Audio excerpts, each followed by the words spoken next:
Right into another one. Right back in the days, back in the 90s or early 2000s. Even it's the 2000s or early 2010s, honestly. That's crazy. Early 2010s is becoming an era now. Yeah. And that's like really my time. I would have probably been a smash. I'd probably made 200 million, 150. It would have made money. Yeah. It would have made money. It would have probably made 300 million. It probably would have broke bank. Nowadays, no shit, because the movie industry is wrecked. So you have to make like you have to make either low budget studio indies with really high reviews, and hopefully you're gonna make money that way. Or you gotta go big with a super duper IP intensive, you know what I mean, like big budget project based off of some famous remake or some shit, just so they can make money. Just so they could guarantee themselves money. Because soon as I do, because niggas not going to the theaters anymore. Between COVID, because COVID really amplified it, but it was kind of dying already. But COVID really amplified it. COVID and the MCU destroyed cinema, and that it really did. I mean, like it really did. Beyond it did. COVID and MCU destroyed it because now only thing people want to see, and the failure of Warner Brothers is running DC. Now not even super movies are making money. Only and Rotten Tomatoes. But even so, like, it had a good review. Nobody came. Cause DC, all the movies are flopping out because all the movies get bad reviews and now it's a bad reputation, so no one's really gonna fucking want to come out there and see it. Flash may make money because that may be the first DC movie to actually have a really good review. You know what I mean? So that may save the DC. You know what I mean? Flashpoint. That's like the last. I mean, it's not really last chance, but you know what I mean. But like, because they are doing a reboot anyways, but it'll be very good for you guys. That'll help. You know what I mean? Because you still got Blue Beetle coming out, so I'm pretty sure Flashpoint does well. People may look at Blue Beetle. Because that's how MCU does so well. That's why movies like Captain Marvel, whatever else, can make $1 billion, even Black Panther. Because all the other movies are doing so well that all that success is feeding off into the next one. So even if the other movie has a less known IP or less valuable IP than its predecessor, that could still make money just off the name brand. Now we get into it. Guardians of the Galaxy. Who the fuck knew who they were before the movie came out? No one. Nah. No one even seen it. If this wasn't even connected to a universe, say the MCU just didn't exist, and they decided to do Guardians of the Galaxy movie, it wouldn't have made no money. No one even knew. People are like, who the fuck are these guys? But because it's connected to the MCU umbrella, an MCU movie, I'm gonna watch it. But enough of that, let's actually get into this movie. So hey guys, how you doing today? Welcome back to our channel here at Underdeveloped, where we cover everything, movies, television, games, and eventually, more comics and books. And today, we have a review for you guys. We are reviewing the latest installment of the MCU franchise, Phase 4 of crap. The only ray of light in this whole phase. Well, something if it had to be good. Yeah, I mean, I feel out of everything that was in the lineup, this was going to be the one that's good. Yeah. The first one was a very solid movie, very surprised. I remember when I was coming out, I'm like, okay, they're just throwing any random characters in there just because they have clout now. And then it looked kind of ridiculous. But then I actually watched the movie, and I'm like, you know what? This is actually not bad. I actually was pleasantly surprised by it. I had no expectation. I thought it was going to suck. Now they actually created the IP. Now Guardians of the Galaxy is a famous thing now, so they probably boosted comic sales. They made a good video game. People like that, you know what I mean? Yeah, it was a good video game that nobody fucking bought. Which sucks, you know what I mean? But they still made it. Guardians of the Galaxy 2 was okay. You know what I mean? They had the whole ego storyline, whatever else. Was cool. It had some decent ideas. Yeah, but it definitely was like not as good as the first one. And this one, Guardians of the Galaxy Vol 3, is probably the best of the three. I agree. Yet again, directed by James Gunn. Chris Pratt, of course, is back as Star-Lord. And the legendary Star-Lord will return. I guess fuck everyone else. Yeah. Who cares if everyone else shows up again? Star-Lord's come back. Gamora, Adam Warlock, Nebula, Groot. Cool. Yeah, who cares about them assholes? We just need to know that Star-Lord's coming back. Pretty much this villain, High Evolutionary, pretty much, like, his name, like, pretty much plays with... He plays God. He's a mad scientist who experiments on like a godly level. He really wants to create planets and species and worlds, you know what I mean? Like, he really wants to be God. He really wants to interfere with the evolution of tons of species. Yes. And that's another comparison to Kang, just like how he plays with life, Kang plays with time. Yeah. Both very crucial. Time maybe even more so dangerous. That's a lot more uncharted territory. They're both mere mortals playing with high concepts. You know what I mean? Like toys. He's trying to force things too much. Yeah. And just destroy anything that gets in the way. Which makes him very evil. Yes. Even though you almost could admire some of the things he does, because what he's doing is pretty amazing. You could also hate him too, because, he's also a terrible person. Yeah. And he doesn't realize it because he's so caught up in himself. But that's what makes him such a good character. He's playing God like most humans do. You know what I mean? Like, so it makes him very interesting. So they did a good job with the villain. It's easy like the best villain, you know what I mean, in the franchise. What's the first movie? Forgot his name. Crap. Yeah, he was easily the worst of the three. Yeah, So forgettable. Ego was good, but I don't know. Like something about the story just felt off to me. There are a lot of things that could have been done better with that. Yeah, but this one I'm digging. Yeah, here we had a good villain and a good movie. Just And a black, good time. another main black villain. It's the third main black villain in the MCU. And all the characters have more to do in this movie. Like you have Mantis was great in this movie. She had a lot of interesting scenes. Like when she controlled, I really love the scene where she kind of controlled one of the guards when they're trying to infiltrate a base to retrieve like what they need to help Rocket. And she kind of made the guard fall in love with Drax so they can get, ahead. You're in love with him now. And her and Drax to me have like the best chemistry. And Drax to me always like the happy-go-lucky idiot. You know what I mean? And he's also really funny and mean at the same time. Just kind of caught up in his own shit. You know. But even he has some touching moments. Of course, yeah, because he is a good person. He just he doesn't realize he's just a dick sometimes. Oh yeah. And he had a whole other scene too where him and Nebula was arguing about like, yes, he is an idiot. So like, we get it. You know what I mean? But he's still nice. He still has a heart though. And then he was like, I'm an idiot. And then she kind of said, hey, I'm just going to make you forget about this. And to me, her power just like leveled up like 10 times. Like the things she could do. Maybe it's the power just manifesting or maybe writing. I don't know. But she's like a lot more powerful. Like, dude. Like she could make people sleep. She could pretty much control people. Yeah. She could make you do what you want. It's beyond just being an empath.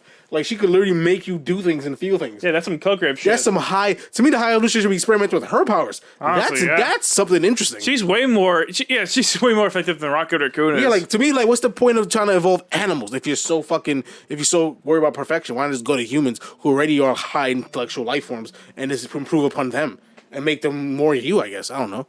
Yeah, I don't really get the idea. I don't get it at all. Maybe it's just like kind of a metaphor for God. You know what I mean? Like creating a lot lesser beings like us. Like it's, I don't know. Maybe I'm reaching, I guess, but it's like that's the only comparison I can make. You know what I mean? Like from a logical level, I could see someone being like, "Hey, well, animals are less smart than humans, so there's more room for so it would be easier for him to manipulate." But his whole thing is he wants to make the world perfect. Yeah. You know what I mean? So if you're more obsessed with perfection instead of just creating things, then you want to work from the highest and then build upon that to make perfect. Mm-hmm. You wouldn't start from the bottom and try to make something from the bottom perfect. You know what I mean? Yeah. Not trying to say animals are beneath us, but in terms of like intellectualness, I mean, obviously we hold the cards with that one. Yeah. And of course, Chris Pratt has a whole subplot because Gamora died and then the past self came back. Mm-hmm. So past self is pretty much essentially a whole different character. And Chris Pratt can't really wrap his mind around the new version. He's kind of he began in a drunken stupor. You know what I mean? Like he's not doing well. No. And we kind of learn more. And we kind of learn more about him. Like we learned he says the grandpa that could still be around. You know what I mean? Like because he pretty much avoided Earth all of his life, so we kind of got more into that. Like it's to say this was the last movie, so this was very personal. They all addressed personal issues with each other. And they got a chance to explore their humanity. With like helping like all the kids that were trapped on the High Evolutionary's ship that he was gonna start experimenting on. And then Rocket to me had like the best art, of course, because this was pretty much his movie. You know what I mean? So he had a full circle moment where he had to confront the High Evolutionary and free all the animals that was in captivity, just like how he was. Mm-hmm. You know what I'm saying? And he said the fact that he is a raccoon. Because he had a whole big thing about I'm not a raccoon. Yeah, he was so insecure about it before, but now it's like it's who I am now. Yeah. And its origin story was so interesting that it almost could have been its own movie in itself too. Honestly, yeah, that could have just been the movie, and I would have been fine with that. Yeah, I mean, or everyone. So there's a lot of characters, but they all kind of balanced well. You know what I'm saying? They all had good moments. Like in nowhere part of the Guardians of the Galaxy crew. They had a dog and that whole subplot. Cosmo. Cosmo, the telekinetic dog from Russia. Yes, yeah, from Russia. And the whole thing with like, stop calling me a bat. Like she really took offense to Sean Gunn's character. Yeah, because he called her a bad dog. And she's just like, and she just kept like harping on it the whole movie. Mm-hmm. Just for the full circle moment, saying, "Oh, that's a good puppy," right? When she was gonna clap the guy in half with two fucking pretty much floors. She lifted up the floors. I think there were walls. Walls. She lifted up a heavy piece of concrete and just or some piece of iron or some shit, and it's like crush. Actually, why doesn't High Evolutionary go after fucking Cosmo?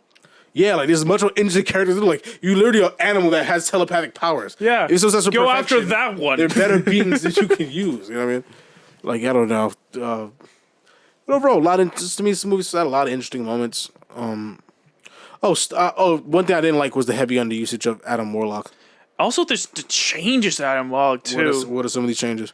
Well, Adam Warlock in this movie is very different from how he was in the comics. Like I know that I knew I wasn't going to expect the exact same thing because like they already kind of wrote him out of his most prominent story, the fucking Infinity Gauntlet. Yeah, they already wrote him out of that, so it's like I understand it's kind of a question mark what to even do with him, but they completely changed everything about him, like his backstory, his personality, everything. Like, because before he was like this super serious robot dude who was from Earth, and like he was heavily tied to the Infinity Stones because like he was fueled by one of them, I think.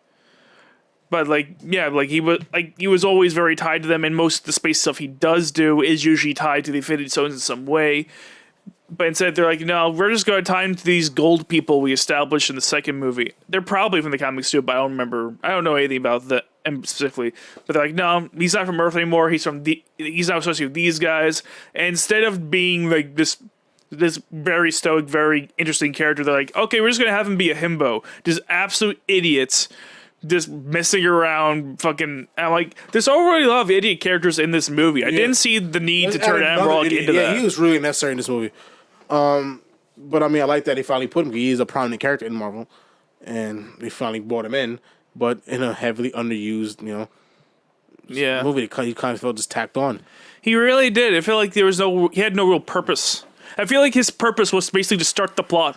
Pretty much. Just chuck him at the fucking giant head of nowhere and make shit happen. Yep. That was how the movie started. Start the chain of shit.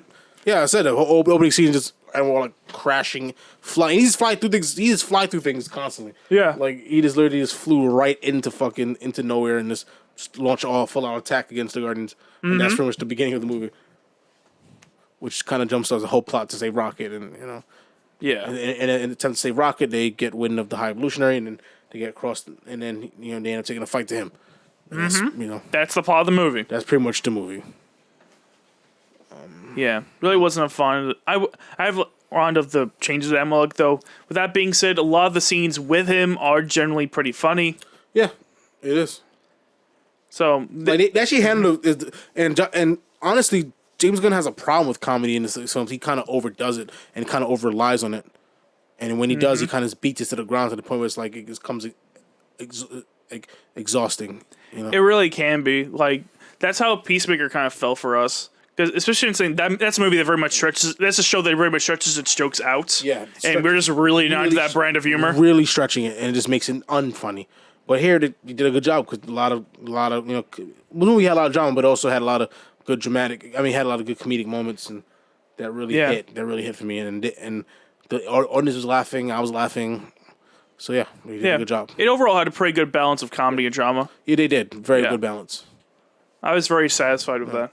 So I say easily, personally, this is easily the best of the three. Yes, 100%. And probably the best movie of Phase 4. Oh, definitely. So check it out especially if you're an MCU fan, for sure check this out. So. But anyways, I think that's all we have here tonight. Except for I don't think we ever gave a score. Our score, I'm pretty sure we both gave it 85. I didn't do it on camera, but my score for this is 85. I think Rotten Tomatoes is being a little harsh, but the audience loves it. The audience gave it 95, and I think that's a little too high, but 85 I think is the right score for this movie for sure. Yeah, nice solid 85. It's a solid ass movie. You want something fun? It's a damn good choice for sure. That being said, folks, make sure you hit the like, subscribe button, and keep an eye out for all of our new reactions, reviews, and other videos. Please hit the notification bell so you're up to date with everything and get them all as they drop. See you next time.